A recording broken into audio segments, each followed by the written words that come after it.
வணக்கம் உறவுகளே, இன்றைக்கு என்னுடைய யூடியூப் காணொலியில் நீங்கள் காண இருக்கும் வீடியோ ஸ்ரீலங்கன் ஸ்பெஷல் தொதல். வாங்க இந்த தொதல் நான் எப்படி செய்தேன் என்று சொல்லி வீடியோக்குள்ளே போய் பார்க்கலாம்.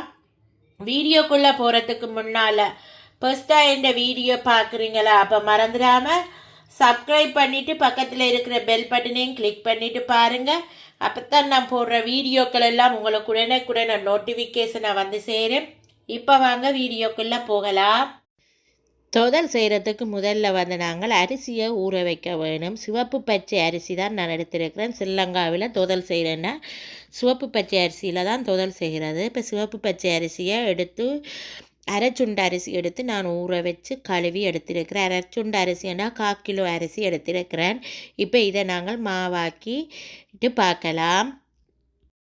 நான் தொதலுக்கு அரைச்சுண்டு அரிசி எடுத்திருந்தேன். அதை ஊற வச்சு மாவாக்கி எடுத்து வச்சிருக்கிறேன். அரைச்சுண்டு அரிசி வந்து உங்களுக்கு 1/4 கிலோ அரிசின்ற அளவு வரும். 1/4 கிலோ அரிசி எடுத்து மாவாக்கி எடுத்து வச்சிருக்கிறேன். இதில் வந்து தேங்காய் பால் டின் எடுத்து வச்சிருக்கிறேன். ஒரு தேங்காய் பால் டின் வந்து 400 ml. ஒரு தேங்காய் பால் டின் இதில் 3 எடுத்து வச்சிருக்கிறேன். சர்க்கரை வந்து உங்களுக்கு இனிப்புக்கு ஏற்ற மாதிரி நீங்கள் எடுத்துக்கொள்ளுங்க. இப்போ இதுதான் இவ்வளோதான் தொதல்கின்ற தேவையான பொருட்கள். மீதி பொருட்கள் நான் தொதல் செய்யும் போது உங்களுக்கு சொல்லுறேன் என்னென்னு. இப்போ வாங்க நாங்கள் தொதல் செய்யலாம். இப்போ தொதலுக்கு முதல்ல வந்து ஒரு சட்டி எடுத்துருக்கேன். அந்த சட்டியில் நான் இப்போ இந்த இடிச்சு எடுத்து வச்சிருக்கிற மாவை வந்து இதில் போட்டுக்கொள்ளுறேன். ஆல்ரெடி நான் வந்து கோதம்பை மாவில் ஒரு தொதல் செய்து போட்டிருக்கிறேன். அந்த வீடியோவும் இந்த வீடியோ கீழே உள்ள டிஸ்கிரிப்ஷன் பாக்ஸ்லேயும் போஸ்ட் கமெண்ட்லேயும் கொடுக்குறேன். செக் பண்ணி பாருங்கள். இப்போ நாங்கள் எடுத்து வச்சிருக்கிற இந்த தேங்காய் பாலையும் வந்து உடைச்சு இதில் விட்டுக்கொள்ளுவோம். தேங்காய் பாலையும் இதில் விட்டுக்கொள்கிறேன்.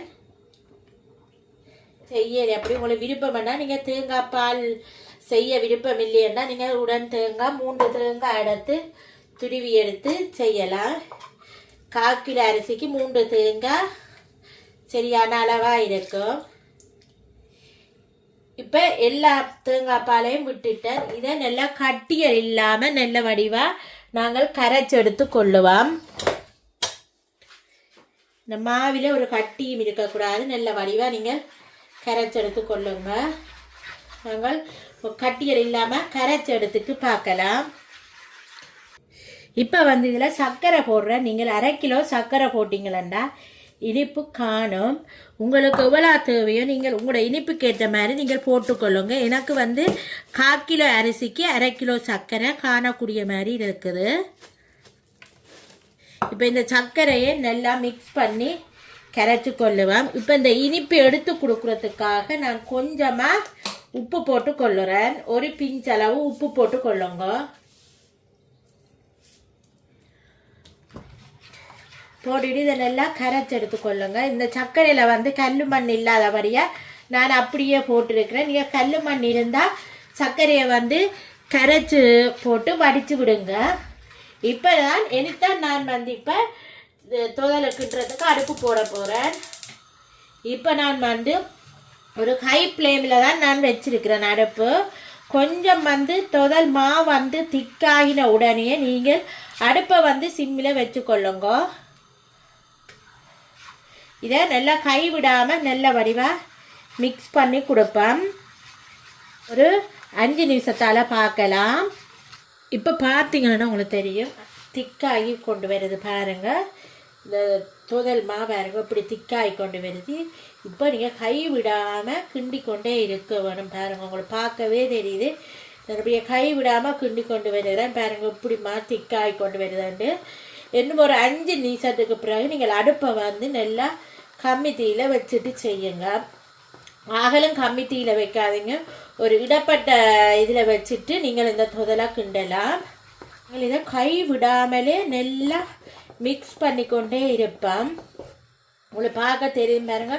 இந்த சட்டி என்றபடியாக ஒட்டாமல் வருது. நாங்கள் ஊரில் வந்து பெரிய தாச்சி வச்சு கிண்டும் போது தாச்சி எல்லாம் ஒட்டி கொண்டு வரும். இந்த பேனண்டபடியாக இதில் ஒட்டாமல் வந்து கொண்டிருக்குது. இப்போ நாங்கள் தொடர்ந்து இதை அப்படியே நல்லா கிண்டுவோம். ஒரு 10 நிமிஷம் கழித்து பார்ப்போம். இப்போ பார்த்தீங்களா ஒரு 10-15 நிமிஷம் ஆயிட்டுது நாங்கள் துதல் கிண்டி பாருங்க இப்படி வந்து இருக்குது. இது இன்னும் நல்லா கிண்ட வேணும். என்னென்னு சொன்னால் இந்த துதல் மாவு வந்து இன்னும் அரைவாசியாக வர வேணும். அது வரையும் நாங்கள் கிண்டிக்கொண்டே இப்படியே இருக்கணும், மிக்ஸ் பண்ணிக்கொண்டே இருக்கணும். கைவிடக்கூடாது, கைவிட்டால் அடிப்பிடிக்கு. மற்றது அந்த கட்டி கட்டியாக வந்துடும். இப்படியே நாங்கள் மிக்ஸ் பண்ணிக்கொண்டே இருப்போம். ஒரு 15-20 நிமிஷத்தால் பார்க்கலாம் இப்படி வந்திருக்குன்னு சொல்லி. இப்போ இந்த பருவத்தில் வந்து நீங்கள் ஏலக்காய் பொடி போட வேணும். நான் இப்போ எடுத்து வச்சிருக்கிறேன். இந்த ஏலக்காய் பொடியை இதில் போட்டுக்கொள்ளுறேன். பவுடர் ஆக்கி போட்டுக்கொள்ளுங்க ஏலக்காய். இப்போ பார்த்தீங்களா நல்ல வடிவாக மிக்ஸ் பண்ணி கொடுங்க. இந்த ஏலக்காய் வந்து எல்லா மாவிலும் படுற மாதிரி நல்ல வடிவாக மிக்ஸ் பண்ணி கொடுங்க. இப்போ பார்த்தீங்கன்னா நல்லா சட்டியில் ஒட்டாமல் வருது பாருங்க. ஆனால் இந்த எண்ணெய் காசியுது, அதால் சட்டியில் ஒட்டையில் பாருங்கள். இப்படியே நாங்கள் நல்ல வடிவாக மிக்ஸ் பண்ணிக்கொண்டே இருப்போம். இந்த மாவு வந்து நல்லா கருப்பு கலராக மாறி வரும் பாருங்க. அது வரையும் நாங்கள் இந்த துதல் மாவை மிக்ஸ் பண்ணிக்கொண்டே இருக்கணும் கைவிடாமல். இப்போ பார்த்தீங்கன்னா உங்களுக்கு தெரியும் துதல் வந்து ரெடி ஆகிட்டது பாருங்க. ரெடி ஆகிக்கொண்டு இருக்குது. பார்த்தீங்கன்னா கலரும் பாருங்க இப்படி மாறி வந்திருக்கேன்ட்டு. இப்போ எண்ணெயும் வந்து நல்லா கசிஞ்சு தெரியுது. இந்த தேங்காய் பால் திண்டில் பார்த்தீங்கன்னா நல்லா எண்ணெயும் பெரியுது பாருங்க.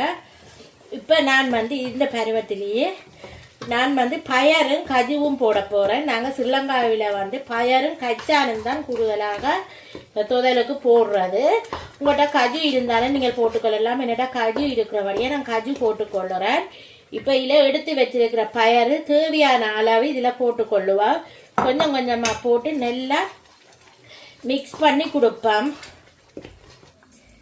நான் வந்து இதில் 3 டேபிள் ஸ்பூன் பயறு போட்டிருக்கிறேன். வறுத்த பயறு, வறுத்து கோதி நீக்கிய பயறு தான் போட்டிருக்கிறேன். 3 டேபிள் ஸ்பூன்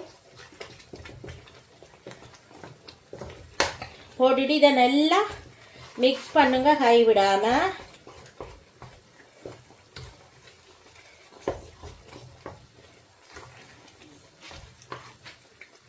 இப்போ இதில் வந்து நான் கொஞ்சமாக கஜு போட்டு கொள்ளுறேன். உங்களுக்கு விருப்பமெண்டா போடுங்க, இல்லாட்டி விட்டு கொள்ளுங்க. பயறு மட்டுமே போடலாம். நான் கொஞ்சமாக போட்டிருக்கிறேன் கஜு.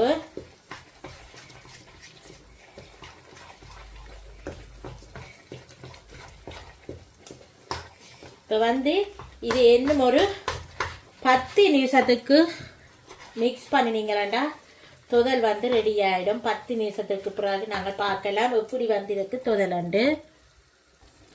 இப்போ பார்த்தீங்கன்னா உங்களுக்கு தெரியும் பாருங்க, எண்ணெய் வந்து நல்லா கசிஞ்சு வந்திருக்குது. இதில் பாருங்க தெரியுது.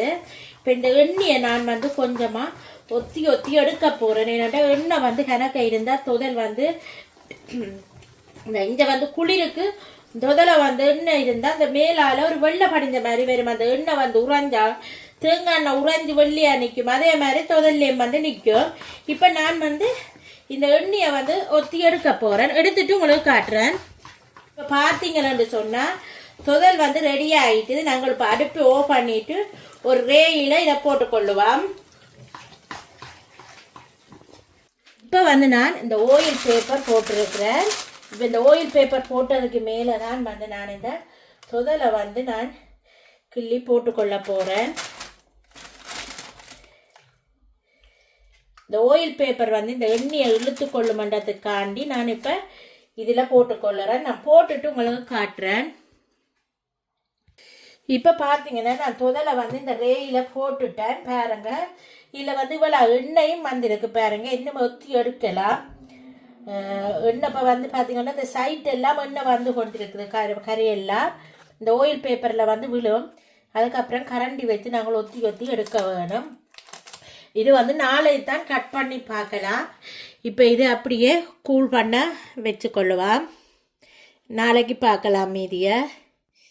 இப்போ பார்த்தீங்களா என்னுடைய துதல் வந்து ரெடி ஆகிட்டது. நான் கட் பண்ணி டேஸ்ட் பண்ணி பார்த்தேன். சூப்பராக இருந்தது பாருங்கள். கத்தியில் கூடி ஒட்டாமல் வருது. இதுதான் நல்ல பதம்.